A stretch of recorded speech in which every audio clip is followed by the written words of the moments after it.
અમારા નસીબ છે કે અમને આ જન્મભૂમિમાં અહીંયા આ ધરતી ઉપર જન્મ મળ્યો. પબ્લિક અહીંયા જોડાવાની છે, શું કહેશો? પબ્લિક નો તો અમને તો એવું લાગે છે કે એ દિવસે અમારા રશિયા વાળાને થોડીક તાકીદ રાખવી પડશે.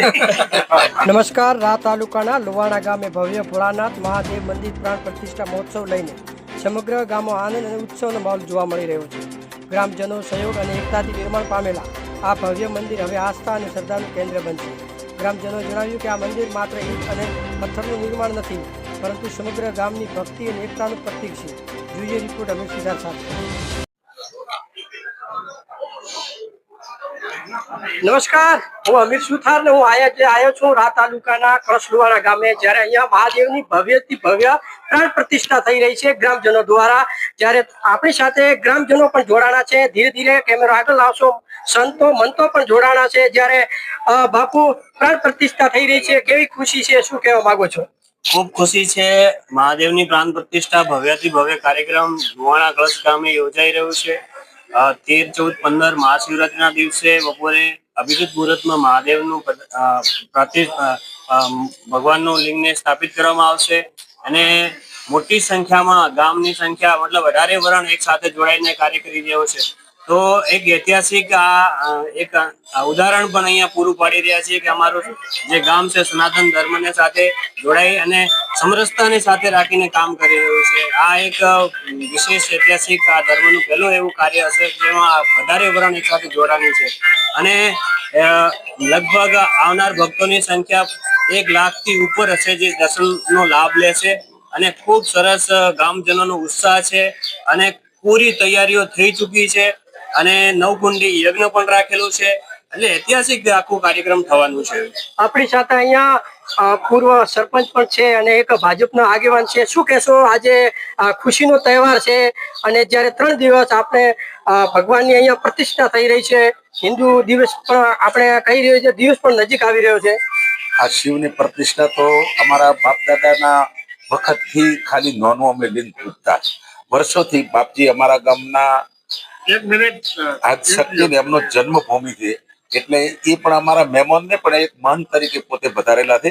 એમના માર્ગદર્શન નીચે શિવની સરસ પ્રતિષ્ઠા ગોઠવણી છે. એમાં પ્રતિષ્ઠાનો એક માહોલ એ રીતનો છે કે આખા ગામના સમાજની સમરસતા જળવાઈ રહી છે અને વિશેષમાં આવો જે પ્રસંગ અમારા દાદાના વખતથી આજ સુધી આટલો મોટો પ્રસંગ જો થશે તો 13, 14 ને 15 આગામી 3 દિવસમાં જ થઈ રહ્યો છે અને એટલી બધી આજુબાજુના ગામડામાં અને આ ગામના તમામ સમાજના આગેવાનો સાથે મળીને સમરસતા સાથે તમામ તૈયારીમાં એકદમ જોડાઈ ગયા છે કે અમારો પ્રસંગ એવી રીતે પસાર થાય, ખૂબ સુખ શાંતિ અને ખૂબ સારી આનંદ રીતે ઉજવાય એવું બધું મનોકામના થાય દરેક માણસની.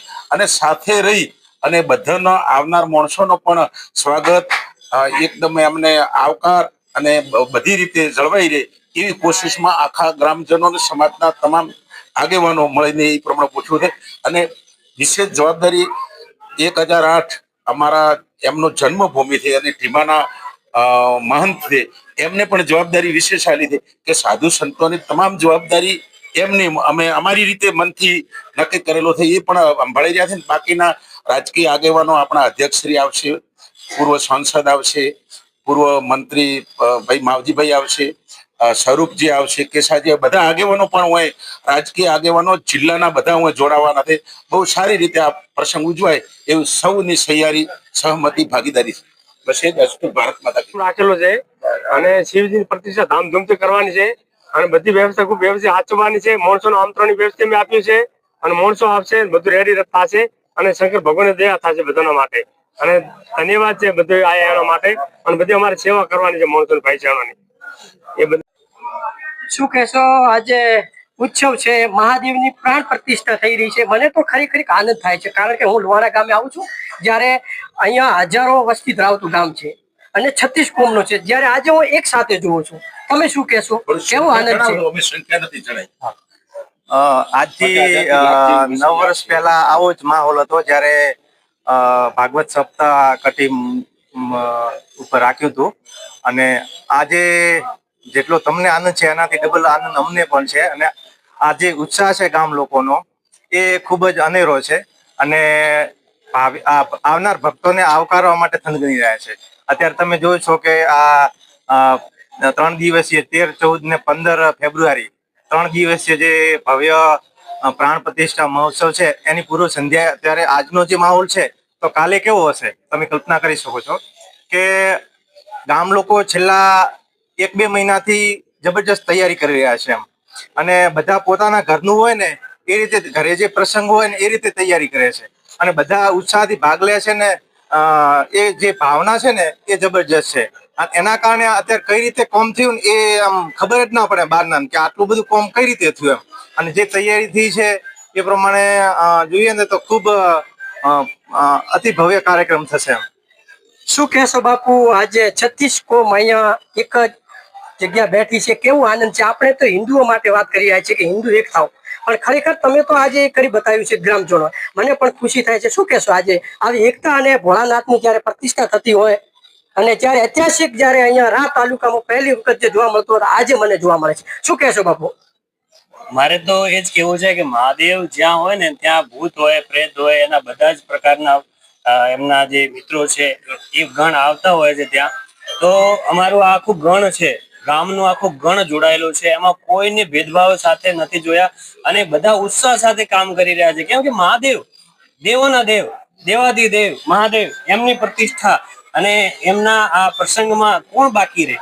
એટલે નાનાથી નાના સમાજને લઈને મોટાથી મોટા સમાજ સુધી અમે એક સાથે કામ કરી રહ્યા છીએ. આમાં કોઈ ભેદભાવ નથી. એક રસોડું છે. ઉત્સાહની વાત તો એ છે કે એક જ રસોડું છે ને એક રસોડામાંથી બધાને જમણવાર થવાનું છે. કોઈ અલગ અલગ નથી, કોઈ ભેદભાવ નથી, અને એક સાથે બધા કામ કરી રહ્યા છે. કોણ ક્યાં કામ, જન્મભૂમિ છે ને તમારું સાસરું છે. એટલે ખૂબ આનંદ છે, અને હું બધા ભક્તોને વિનંતી પણ કરીશ કે બધા આપ આનંદમાં જોડાઓ.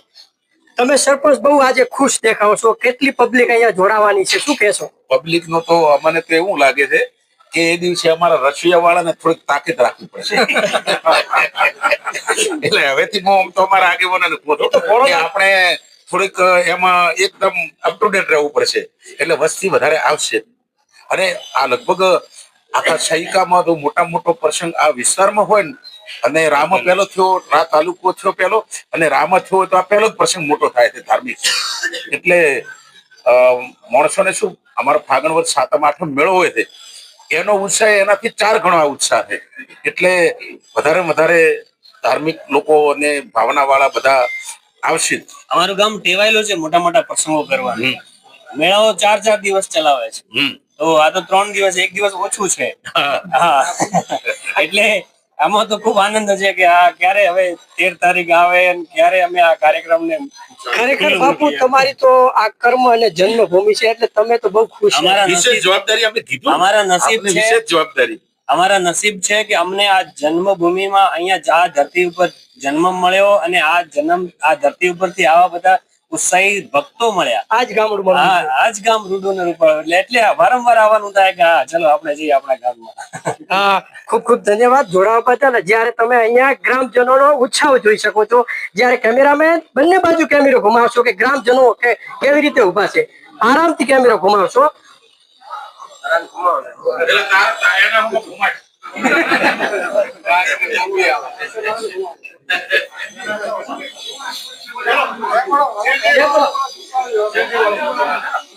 આ બાજુ